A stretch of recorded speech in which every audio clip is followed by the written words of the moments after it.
नमस्कार दोस्तों, आज हम एक नई कहानी सुनाने वाले हैं।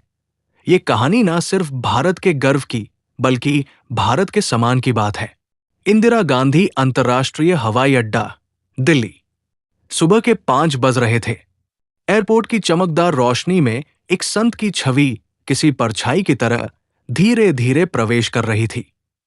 भगवा वस्त्र, कंधे पर झोला, हाथ में कमंडल, नंगे पैर, माथे पर गहरा चंदन और चेहरे पर गहन शांति। ये कोई धार्मिक पर्यटन पर निकला भक्त नहीं था। ये था स्वामी ईशानानंद। स्वामी ईशानानंद कोई साधारण तपस्वी नहीं थे। हिमालय की कंदराओं में तप कर, वर्षों मौन साधना कर उन्होंने आत्मज्ञान पाया था। लेकिन उनका जीवन वहीं समाप्त नहीं हुआ। जब वे वापस आए तो भारत बदल चुका था और उसे उनकी जरूरत थी।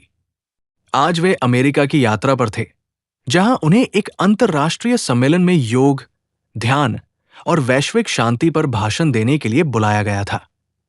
लेकिन जैसे ही वे इमिग्रेशन डेस्क तक पहुंचे, सब कुछ बदल गया। स्टॉप, प्लीज कम हियर, एक सख्त आवाज ने उन्हें रोका। 3 सुरक्षा अधिकारी उनके चारों ओर खड़े हो गए। You can't board like this, उनमें से एक ने कहा, उनके कपड़ों की ओर इशारा करते हुए। Where is your shoes?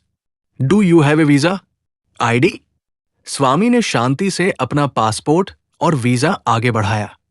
दस्तावेज बिल्कुल सही थे, फिर भी अधिकारियों की निगाहें उनसे नहीं हट रही थी। You are not dressed properly for international travel. Swami मुस्कराए। क्या आत्मा के वस्त्र भी जांचे जाते हैं? सुरक्षा प्रमुख भड़क उठा। Sir, we are talking about international protocol. We don't allow non-shoed, unclean dressed person to board. एक दूसरा अधिकारी फुसफुसाया, कहीं ये कोई पोटेंशियल थ्रेट तो नहीं? स्वामी चुपचाप वही खड़े रहे, किसी मूर्ति की तरह। We are sorry. You will not be allowed to board this flight. ये कहकर उन्होंने साधु के बोर्डिंग पास पर रिस्ट्रिक्टेड की मुहर लगा दी। कुछ सेकंड तक वहां एक असहज सन्नाटा छाया रहा। फिर स्वामी ने कमंडल जमीन पर रखा, जेब से एक साधारण सा मोबाइल निकाला और सिर्फ 3 शब्द बोले, काल केंद्र, प्रारंभ करो। दिल्ली से हजारों किलोमीटर दूर हिमालय की तराई में स्थित एक अज्ञात स्थान, जिसे काल केंद्र कहा जाता है। वहां का वातावरण एकदम शांत था।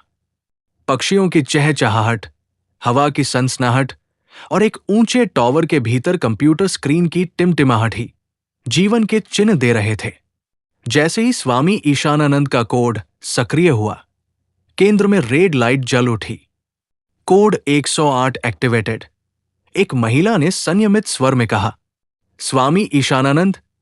एक वृद्ध वैज्ञानिक ने चौंकते हुए पूछा। हां, उन्होंने स्वयं संपर्क किया है। अमेरिका में रोके जाने की पुष्टि हुई है। तुरंत एक चैनल खुला। दिल्ली के उच्चतम अधिकारियों, प्रधानमंत्री कार्यालय, विदेश मंत्रालय और राष्ट्रीय सुरक्षा सलाहकार को अलर्ट भेजा गया। इसे तत्काल कूटनीतिक प्रोटोकॉल के तहत लिया जाए। आदेश निकला और वहीं से पूरी दुनिया की सबसे ताकतवर एजेंसियों की नींद उड़ गई। CIA के मुख्यालय में एक मीटिंग बुलानी पड़ी। Who is this Ishanananda? Director ने पूछा। एक एजेंट ने फाइल खोली। He is a mystic, a monk, a philosopher, but he is also connected deeply to India's top leadership, intelligence networks and public influence. शायद हमने गलत आदमी को छेड़ दिया है, किसी ने बुदबुदाया।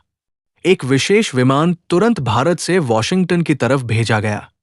उसमें केवल एक व्यक्ति के लिए जगह थी, स्वामी ईशानानंद। अमेरिका के JFK एयरपोर्ट पर अगली सुबह एक पूरी प्रोटोकॉल टीम तैयार खड़ी थी। Federal bureau, state department, press, सब मौजूद थे। जैसे ही विमान उतरा, एक लाल कालीन बिछाया गया। स्वामी ईशानानंद उतरते हैं। वही चप्पल, वही झोला, वही कमंडल। लेकिन इस बार कोई विरोध नहीं, सिर्फ झुकते हुए हाथ और सिर। अमेरिकी राष्ट्रपति ने खुद ट्वीट किया, welcoming the sage from the east. Time to learn what money can't buy अगले दिन व्हाइट हाउस में विशेष बैठक आयोजित हुई। राष्ट्रपति, स्वामी जी, आपसे मिलकर खुशी हुई। आपने अमेरिका को सोचने पर मजबूर कर दिया। स्वामी, मैं तो सिर्फ दर्शक हूं। आपने आईना देखा। राष्ट्रपति ने हंसते हुए सिर झुका दिया।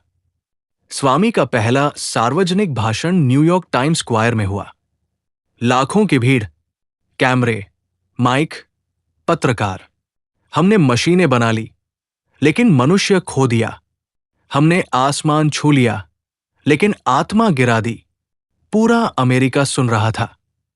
कई युवा साधु बनने की इच्छा व्यक्त करने लगे। एक संवाददाता ने पूछा, India is spiritual but poor, isn't that contradictory?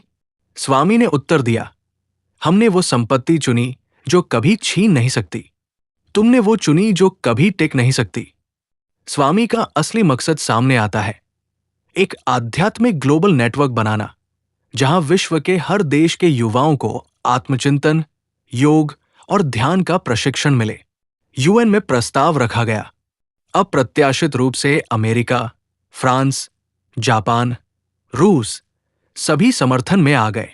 विदाई समारोह में राष्ट्रपति स्वयं उन्हें विदा देते हैं। राष्ट्रपति ने हाथ जोड़ते हुए कहा, आपने अमेरिका को उसकी आत्मा से मिलवाया। स्वामी ने उत्तर दिया, मैंने सिर्फ दरवाजा खोला है, अंदर जाना तुम्हारा काम है। भारत लौटने के बाद स्वामी कोई प्रेस कॉन्फ्रेंस नहीं करते। वे चुपचाप वापस अपने आश्रम चले जाते हैं। लेकिन अब उनके आश्रम में अमेरिका, अफ्रीका, यूरोप के युवा साधना करने आते हैं। दुनिया बदलने लगी है, धीरे लेकिन स्थायी रूप से। आत्मा फिर से यात्रा पर है, इस बार बिना वीजा। ऐसी ही कहानी सुनने के लिए चैनल सब्सक्राइब करें।